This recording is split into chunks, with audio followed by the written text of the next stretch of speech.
Hello, greetings. Today I'm going to be explaining Sanger's method of DNA sequencing in a simplified form. So essentially the idea of Sanger's method is that you are attempting to find the exact order of a sequence of DNA you're investigating. So I'd classify Sanger's method into 3 stages: the polymerase chain reaction, the extension phase, and gel electrophoresis. So I'll quickly explain DDNTPs, or dideoxynucleotide triphosphates. They are variants of deoxynucleotide triphosphates, but unlike regular nucleotides, if they are connected to a DNA molecule, then the process of extension stops. No more nucleotides can be connected if a DDNTP is connected. So I'm going to just be referring to them as DDNTPs and DNTPs. So the stoppers and regular nucleotides.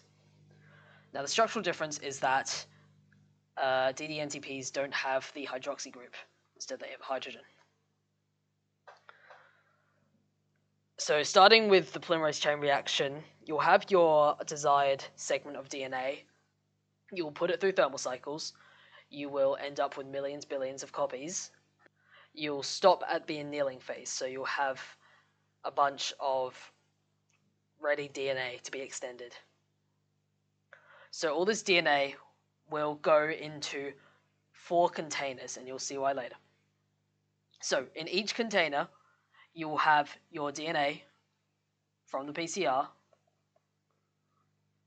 You will have an amount of regular DNTPs, so nucleotides. You will have DNA polymerase, and this is where they are different. In each container, there will be a different type of DDNTP. So, for example, if this was the container for cytosine, then the DDNTPs would all be the cytosine form of DDNTP. So it essentially functions the same as DNTP, but it stops the extension. So these are all cytosine DDNTPs. Now, as these are all together in the 4 different containers, one for each type of nucleotide, A, G, T, the DNA polymerase is going to extend all of the DNA molecules that you made earlier in PCR. It is going to attach complementary nucleotides onto the DNA, but randomly a DDNTP may be chosen instead. So let's say that you had, like, on this strand, like A, so then T would be attached, T would be attached, and here there is a guanine.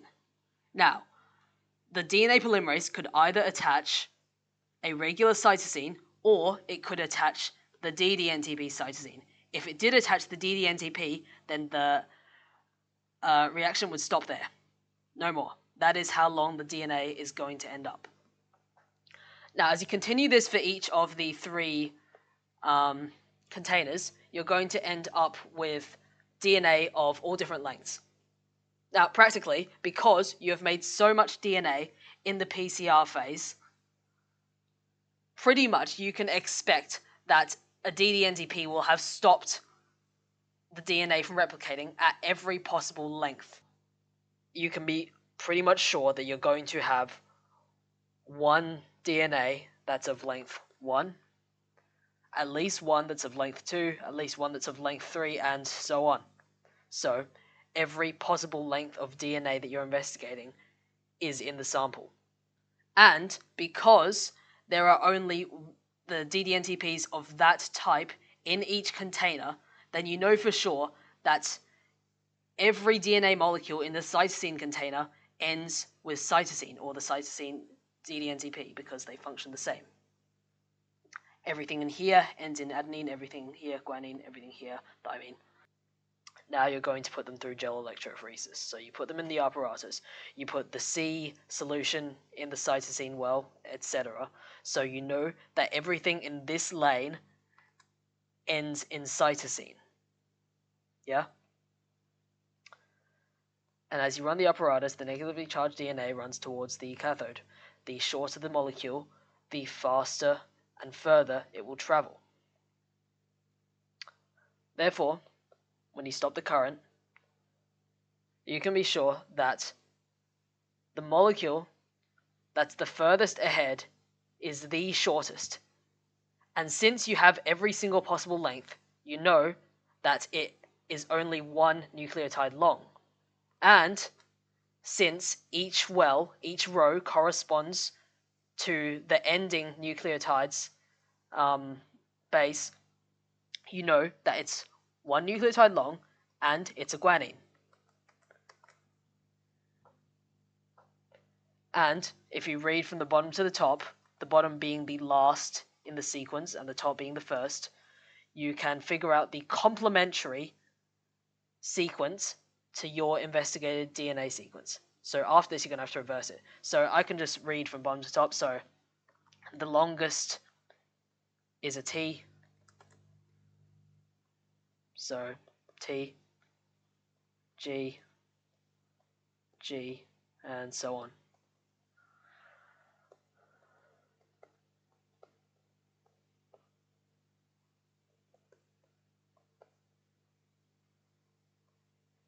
And that is the complementary sequence to your original template strand. So now you're going to have to reverse it.